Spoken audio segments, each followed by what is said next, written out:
Praise the lord. దేవుని ఘనమైన నామమునకు మహిమ కలుగునుగాక.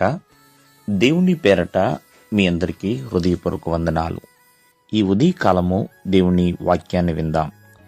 2వ దినవృత్తాంతముల గ్రంథము 20వ అధ్యాయము 17వ వచనము. భయపడకుడి, జడియుకుడి, రేపు వారి మీదకు పోవుడి, యెహోవా మీతో కూడా ఉండును. ప్రియమైన వర్లరా, మానవ జీవితంలో ఎన్నోసార్లు మనిషి భయమునికి గురవుతూ ఉంటాడు. అటువంటి పరిస్థితుల్లో ఏం చేయాలి అంటూ ఆలోచిస్తూ ఉంటాడు. కానీ దేవుడిస్తున్న వాగ్దానం భయపడకుడి, జడియుకుడి. ఇక్కడ మరి యూదావారి మీదకి, ఇశ్రాయేలు జనాంగం మీదకి శత్రువులు వచ్చి ఉన్నారు. ఎంతోమంది తెగలవారు దండెత్తి వచ్చారు. అలా దండెత్తి వచ్చినప్పుడు ప్రియమైన వర్లరా, మరి దైవజనుడి ద్వారా దేవుడు పలికిస్తున్న చక్కటి మాట ఏమని పలికిస్తున్నాడు అని మనం జాగ్రత్తగా ఆలకిస్తే, యెహోవా మీతో కూడా ఉండును. నిజమేనండి, దేవుడు ఉంటాడు, తోడుగా ఉంటాడండి.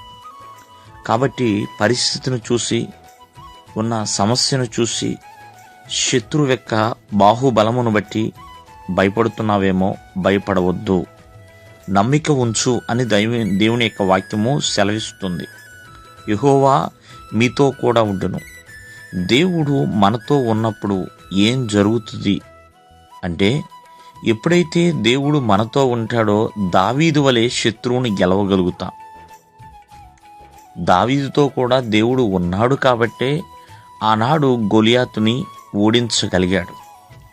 ఎప్పుడైతే దేవుడు మనతో ఉంటాడో ప్రియమైన వర్లరా, మోషే వలె ఫరో ఎదుట నిలవబడగలుగుతాం.